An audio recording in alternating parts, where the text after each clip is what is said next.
Hello friends, welcome to our Sayali fashion designer channel आणि मी आहे सायली. तर तुम्हा सगळ्यांचं आपल्या आजच्या नवीन अशा छानशा व्हिडिओमध्ये मी मनापासून खूप खूप स्वागत करते. तर कसे आहात तुम्ही? नक्कीच मस्त आणि मजेत असणार आहात. आणि आज मी तुमच्यासोबत खरं तर खूप सुंदर अशी ब्लाऊज डिझाईन शेअर करणार आहे.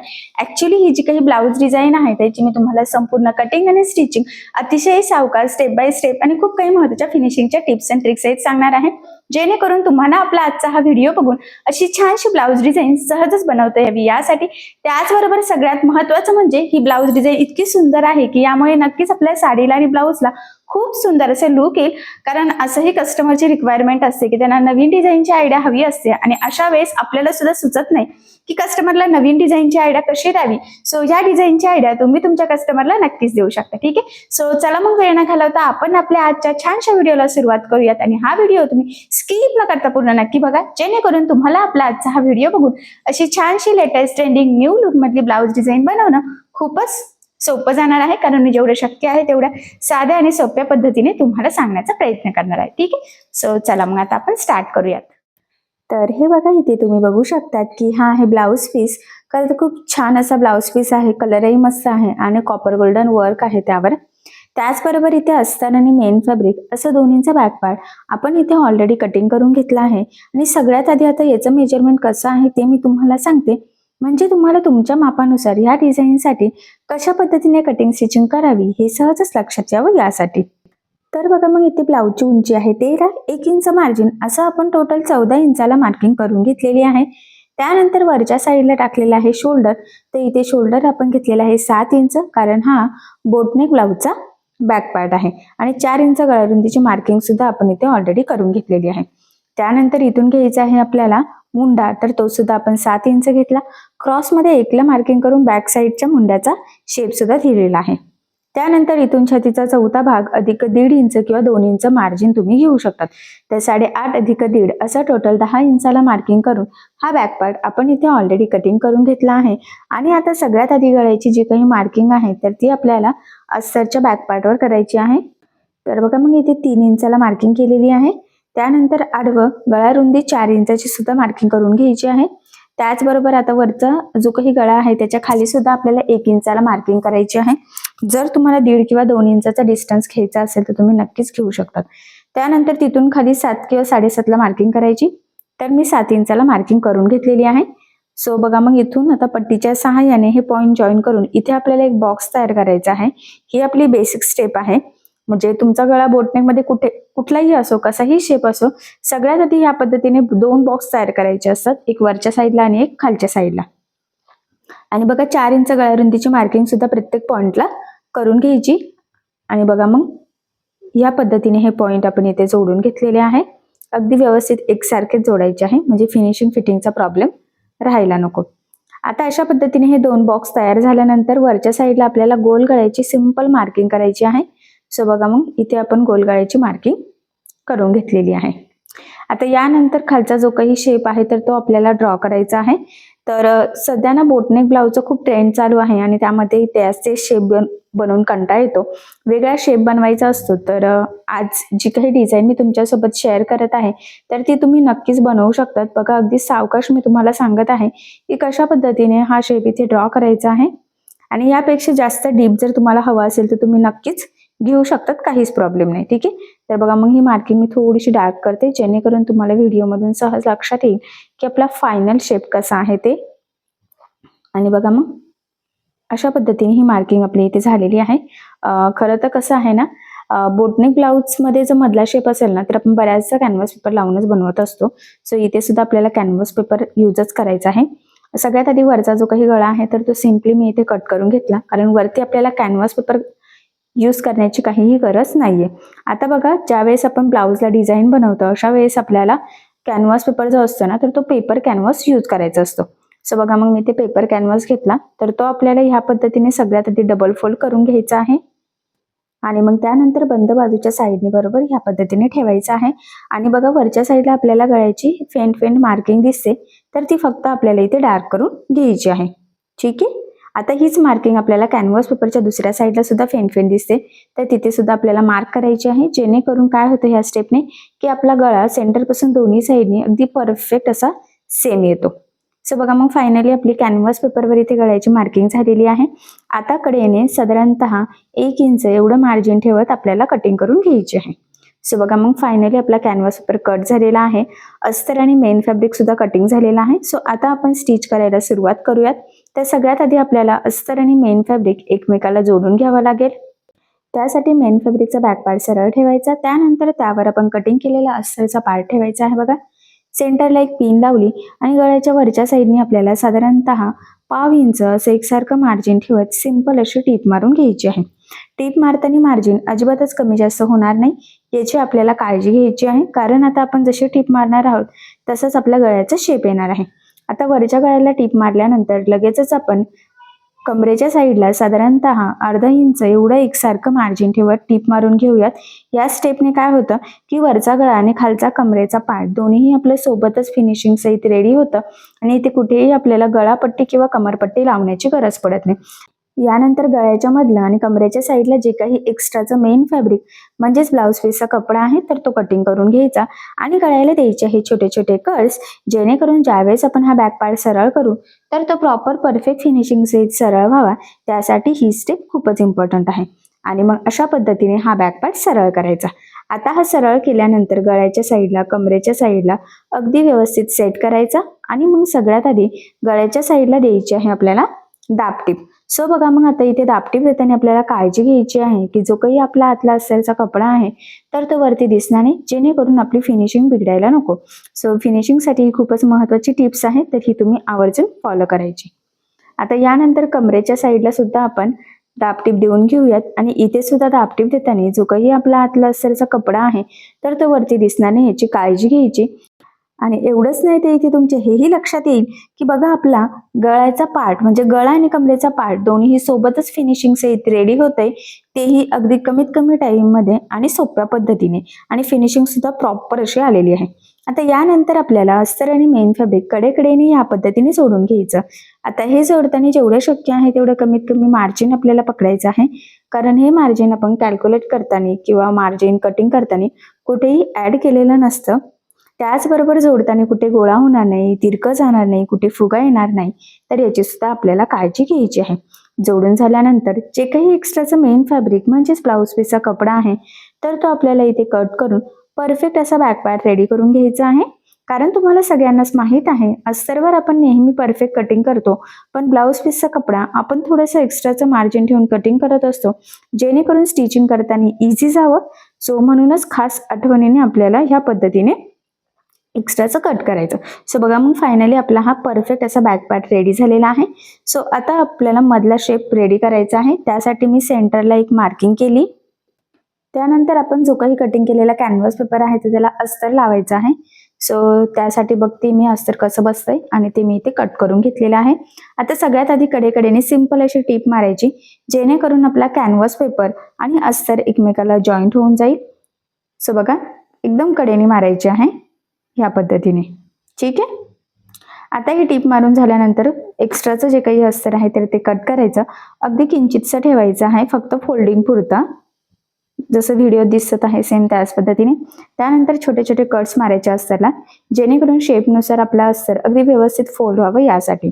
आणि मग ह्या पद्धतीने फोल्ड करत आपल्याला इथे संपूर्ण हा जो काही कॅनव्हास पेपरचा गळा आहे ना त्याच्या कडेकडेने टीप मारून हे अस्तर फोल्ड करून घ्यायचं आहे, जेणेकरून ब्लाऊज कितीही यूज केला, कितीही धुतला तरी सुद्धा कॅनव्हास पेपर खराब होणार नाही. अर्थातच आपला गळा सुद्धा खराब व्हायला नको, त्यासाठी ही स्टेप खरं तर मोस्ट इम्पॉर्टंट आहे.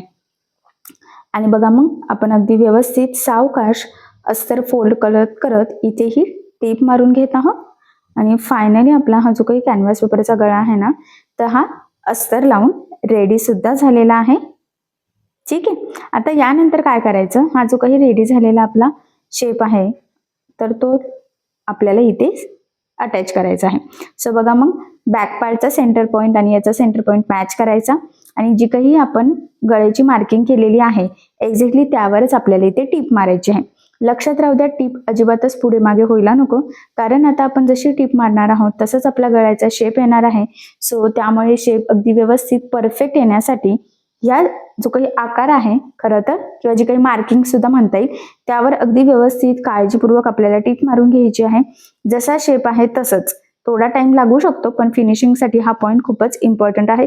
सो म्हणूनच मी सुद्धा अगदी सावकाश इथे हळूहळू टीप मारून घेत आहे. आणि आपला जो काही कर्व वगैरे आहे तर ते सुद्धा अगदी व्यवस्थित मेंटेन राहणं खरं तर खूपच गरजेचं आहे. ठीक आहे. सो बघा, मग फायनली अगदी व्यवस्थित मध्यभागी सगळ्यात महत्वाचं आपण हा कॅनव्हासचा गळा इथे टीप मारून जोडून घेतलेला आहे. ठीक आहे. आता यानंतर काय करायचं आहे, जे काही आपलं एक्स्ट्राचं कॅनव्हास पेपर वगैरे आहे तर ते संपूर्ण आपल्याला कट करायचं. त्यामुळे ह्या पद्धतीने फोल्ड करायचं आणि अगदी छोटासा एक कट द्यायचा आहे. आणि 1/2 इंच एवढं मार्जिन ठेवायचं आहे. बाकीचं जे काही सगळं एक्स्ट्राचं आहे, जे कॅनव्हास पेपरचा अस्तर, आपला बॅकपार्टचा अस्तर, मेन फॅब्रिक, असं दोन्ही म्हणजे जवळजवळ 4 पदरी आपल्याला इथला मधला जो काही पार्ट आहे तर हा संपूर्ण कट करून घ्यायचा आहे. ठीक आहे. सो बघा, मग फायनली आपण हे कट करून घेतलेलं आहे. आणि आता आपल्याला या शेपला द्यायचे आहे छोटे छोटे कट्स, जेणेकरून ज्यावेळेस आपण हा कॅनव्हास पेपर आतमध्ये फोल्ड करू तर तो proper perfect finishing size fold व्हावा. त्यासाठी खरं तर ही स्टेप मोस्ट इम्पॉर्टंट आहे. सो त्यामुळे अगदी सावकाश आणि काळजीपूर्वकच आपल्याला इथे छोटे छोटे कट्स देऊन घ्यायचे आहे. आणि कट्स मारताना एक्स्ट्राचा आपल्या ब्लाऊजला कट जाणार नाही याची सुद्धा आपल्याला काळजी घ्यायची आहे. आणि बघा, मग फायनली आपला इथे हे एक्स्ट्राचं म्हणजे जे काही कट्स होते तर ते झालेले आहेत.